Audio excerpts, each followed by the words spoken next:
Zdravo, ja sam Zdravko Gavrilović, poslastičar. Pogledajte kako se prave vafle, poslastica koja potiče još iz srednjeg veka. Vafl je danas jedna od najpopularnijih poslastica od testa. Postoji još od 14. veka, a najveći vafl ikad napravljen je dugačak čak 2,5 metra. Tradicionalni belgijski vafl se jede sa šećerom, a mi danas pravimo verziju sa javorovim sirupom. Za savršenu smesu potrebno je da učinimo sledeće. U prvi sud sipamo 450 ml mleka.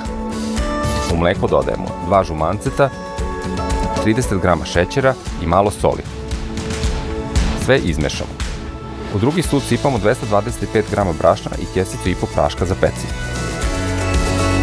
Na kraju 55 g istopljenog Dijamant Classic margarina.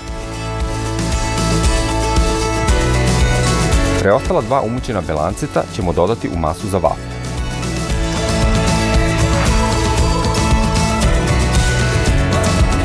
Dobro umućenu masu stavljamo u pekač za vafle i pečemo jedan po jedan.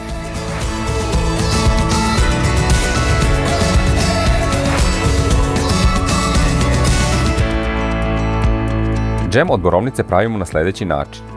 300 g smrznutih borovnica ćemo prokuvati pa u njih dodati 60 g šećera pomešanog sa pola kesice pektina.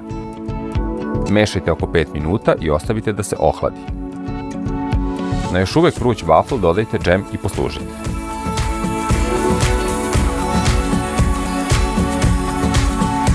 Savet za kraj. Potrudite se da pečete vafl tako da ostane hrskav s polja, a mekan unutra. Prijatno!